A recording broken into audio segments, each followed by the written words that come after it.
Writing biography is a strange thing to do. It's a journey into the foreign territory of somebody else's life.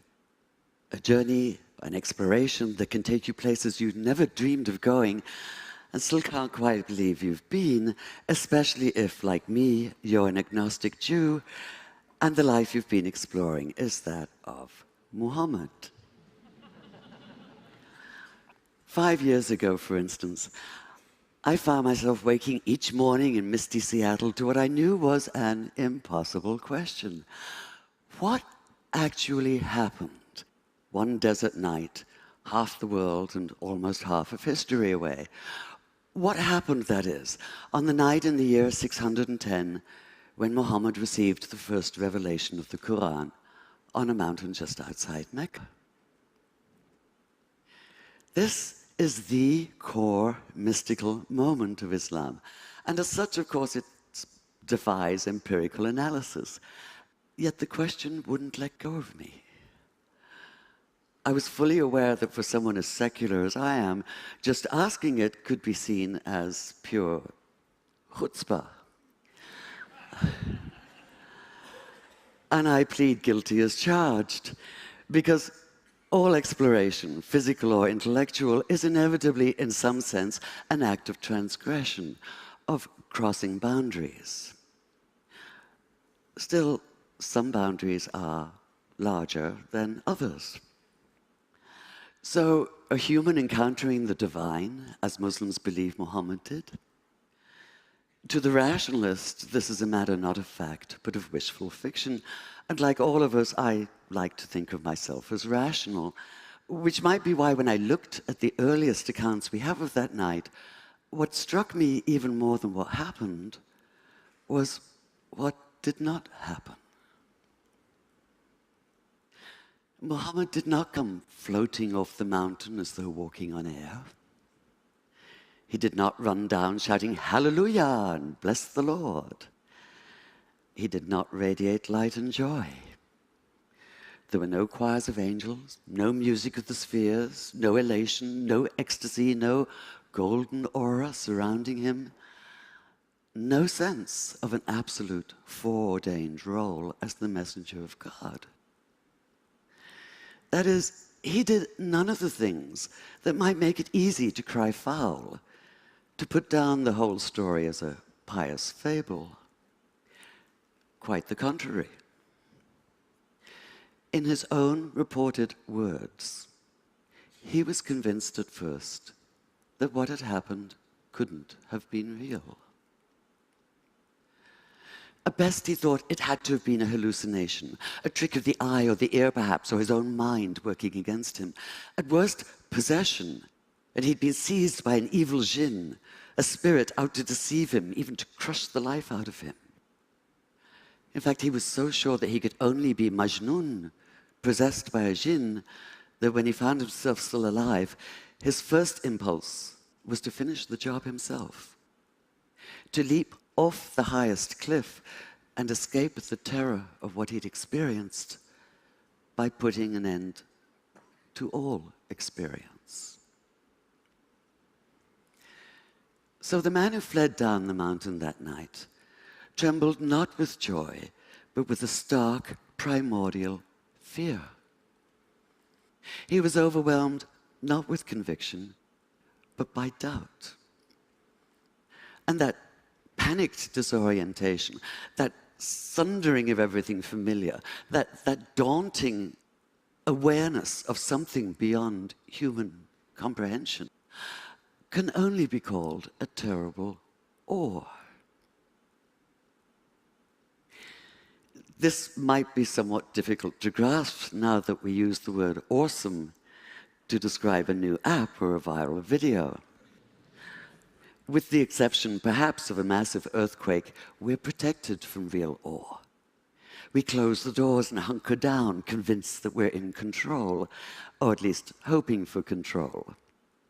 We do our best to ignore the fact that we don't always have it, and that not everything can be explained.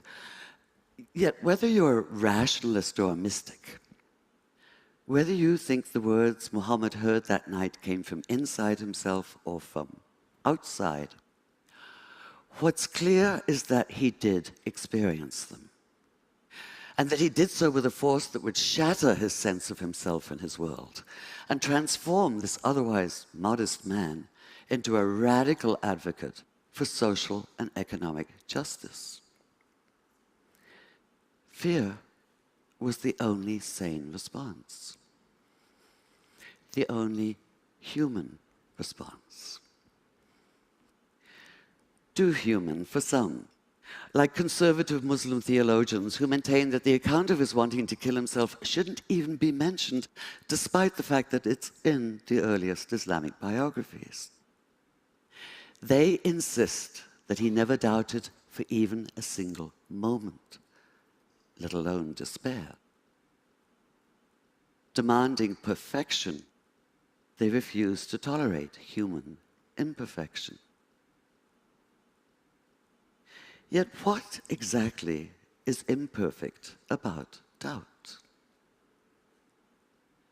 As I read those early accounts, I realized it was precisely Muhammad's doubt that brought him alive for me, that allowed me to begin to see him in full, to accord him the integrity of reality. And the more I thought about it, the more it made sense that he doubted, because doubt is essential to faith. If this seems a startling idea at first, consider that doubt, as Graham Greene once put it, is the heart of the matter. Abolish all doubt, and what's left is not faith, but absolute, heartless conviction. You're certain that you possess the truth, inevitably offered with an implied uppercase T, and this certainty quickly devolves into dogmatism and righteousness, by which I mean a demonstrative, overweening pride in being so very right. In short, the arrogance of fundamentalism. It has to be one of the multiple ironies of history that a favorite expletive of Muslim fundamentalists is the same one once used by the Christian fundamentalists known as crusaders. Infidel, from the Latin for faithless. Doubly ironic in this case because their absolutism is in fact the opposite of faith. In effect, they are the infidels. Like fundamentalists of all religious stripes, they have no questions, only answers. They found the perfect antidote to thought and the ideal refuge from the hard demands of real faith. They don't have to struggle for it like Jacob wrestling through the night with the angel, or like Jesus in his 40 days and nights in the wilderness, or like Muhammad, not only that night on the mountain, but throughout his years as a prophet, with the Quran constantly urging him not to despair and condemning those who most loudly proclaim that they know everything there is to know and that they and they alone are right. And yet we, the vast and still far too silent majority, have ceded the public arena to this extremist minority. We've allowed Judaism to be claimed by violently messianic West Bank settlers, Christianity by homophobic hypocrites and misogynistic bigots, Islam by suicide bombers. And we've allowed ourselves to be blinded to the fact that no matter whether they claim to be Christians, Jews, or Muslims, militant extremists are none of the above. They're a cult all their own, blood brothers, steeped in other people's blood. This isn't faith. It's fanaticism. And we have to stop confusing the two. We have to recognize that real faith has no easy answers. It's difficult and stubborn. It involves an ongoing struggle, a continual questioning of what we think we know, a wrestling with issues and ideas.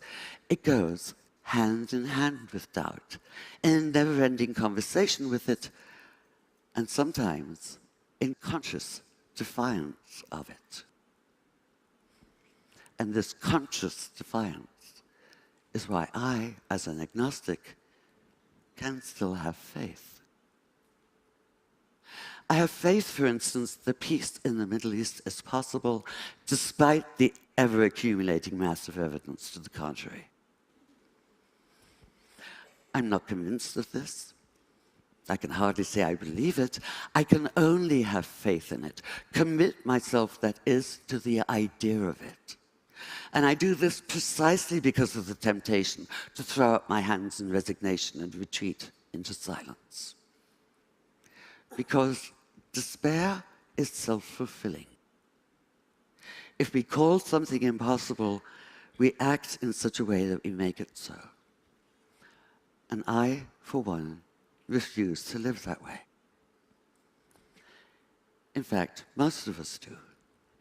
Whether we're atheist or theist or anywhere in between or beyond, for that matter, what drives us is that despite our doubts, and even because of our doubts, we reject the nihilism of despair. We insist on faith in the future and in each other. Call it naive if you like. Call it impossibly idealistic if you must. But one thing for sure, call it human. Could Muhammad have so radically changed his world without such faith? Without the refusal to cede to the arrogance of closed-minded certainty? I think not. After keeping company with him as a writer for the past 5 years, I can't see that he'd be anything but utterly outraged at the militant fundamentalists who claim to speak and act in his name in the Middle East and elsewhere today. He'd be appalled at the repression of half the population because of their gender. He'd be torn apart by the bitter divisiveness of sectarianism. He'd call out terrorism for what it is, not only criminal, but an obscene travesty of everything he believed in and struggled for.